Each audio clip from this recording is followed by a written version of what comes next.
नमस्ते बच्चों। हम सब जानते हैं कि हमारा गोवा प्राकृतिक सौंदर्य के लिए प्रसिद्ध है। हमारा गोवा हरा भरा है। यहाँ तरह तरह के पेड़ हैं, जैसे आम, काजू, कटहल, बरगद, पीपल आदि। लेकिन जहाँ तक हमारी नज़र जाती है, हमें नारियल के पेड़ ही ज़्यादा नज़र आते हैं। एक कतार में खड़े नारियल के पेड़ देखने में भी बहुत सुंदर लगते हैं। बच्चों, आज हम जो कविता पढ़ने जा रहे हैं, उस कविता का नाम है रेंदेर। इस कविता में रेंदेर का वर्णन किया गया है। यह कोंकणी का शब्द है। उसे हिंदी में रेंदेर नाम से ही अपनाया गया है। नारियल के पेड़ पर चढ़कर जो रस निकालता है, उसे रेंदेर कहते हैं, और जो नारियल निकालता है, उसे कोंकणी में पाड़ेली कहा जाता है। रेंदेर और पाड़ेली दोनों अलग अलग हैं। अब मैं कविता पढ़ती हूँ, ध्यान देकर सुनना हाँ बच्चों। रेंदेर। हंसियाँ और हंडियाँ लेकर देखो आता है रेंदेर। नारियल के ही पेड़ों पर जाने क्या पाता रेंदेर। गुच्छा देख बोंडियों का हर्षाता मन में रेंदेर। मौसम गर्मी सर्दी का हो, रुकता नहीं कभी रेंदेर। सुबह हो या शाम दोपहर, प्रहर प्रहर चढ़ता रेंदेर। डंटल काट बांधता मटकी, रस भर ले जाता रेंदेर। दूर गांव में है यह रहता, पहन लंगोट घूमता रेंदेर। माड़ माड़ पर आता जाता, अपनी धुन गाता रेंदेर। अब हम कविता का अर्थ देखेंगे। हंसियाँ और हंडियाँ लेकर देखो आता है रेंदेर। रेंदेर के हाथों में हंसियाँ होती है। हंसिया यानी एक धारदार अर्धचंद्राकार लोहे का औजार, और हंडिया यानी लोटे के आकार का बर्तन जिसमें रस भरा जाता है। तो रेंदेर हंसियाँ और हंडियाँ लेकर घूमता है और नारियल के पेड़ पर चढ़ता है।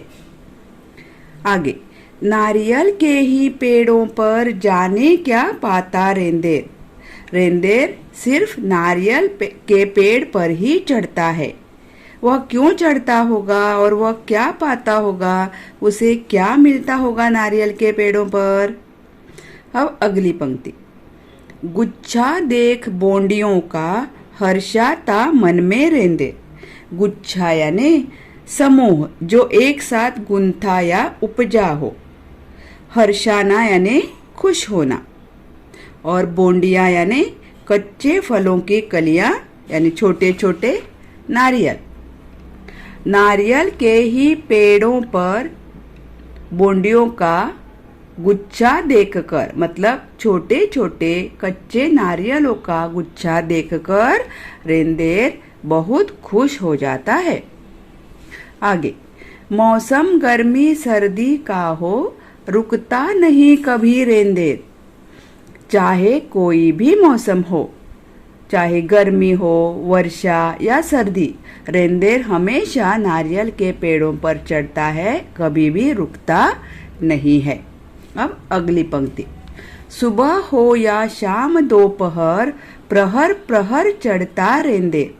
प्रहर यानी 3 घंटे का समय। रेंदेर सुबह, दोपहर और शाम ऐसे 3 बार 3-3 घंटे के बाद नारियल के पेड़ पर चढ़ता है। डंठल काट बांधता मटकी, रस भर ले जाता रेंदेर। डंठल यानी डेट, पेड़ की टहनी। तो रेंदेर नारियल के पेड़ पर चढ़कर डंठल काटकर मटकी बांधता है, और उस मटकी में जो रस गिरता है, वह रस हंडिया में भरकर ले जाता है। दूर गांव में है यह रहता, पहन लंगोट घूमता रेंदेर। रेंदेर दूर गांव में रहता है और वह लंगोट पहनता है। माड़ माड़ पर आता जाता अपनी धुन गाता रेंदेर। रेंदेर एक माड़ से दूसरे माड़ पर, मतलब एक नारियल के पेड़ से दूसरे नारियल के पेड़ पर आता जाता रहता है, चढ़ता उतरता है और वह अपनी ही धुन में गाता रहता है। गाने गुनगुनाते हुए वह नारियल के पेड़ों पर चढ़ता है और उतरता है। हर ऋतु में कठिन परिश्रम करना चाहिए। विपरीत परिस्थितियों में भी खुशी के गीत गाकर प्रसन्न रहना चाहिए। यह संदेश रेंदेर हमें देता है। आशा करती हूँ कि यह कविता आपको समझ में आ गई होगी। अब मैं कविता गाकर सुनाती हूँ। तुम्हें इसकी धुन ध्यान से सुनकर यह कविता कंठस्थ करनी है।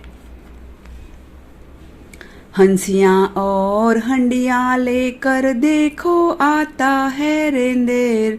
नारियल के ही पेड़ों पर जाने क्या पाता रेंदेर। गुच्छा देख बोंडियों का हर्षाता मन में रेंदेर। मौसम गर्मी सर्दी का हो रुकता नहीं कभी रेंदेर। सुबह हो या शाम दोपहर प्रहर प्रहर चढ़ता रेंदेर। डंठल काट बांधता मटकी रस भर ले जाता रेंदेर। दूर गांव में है यह रहता पहन लंगोट घूमता रेंदेर। माड़ माड़ पर आता जाता अपनी धुन गाता रेंदेर। अपनी धुन गाता रेंदेर। अपनी धुन गाता रेंदेर। धन्यवाद।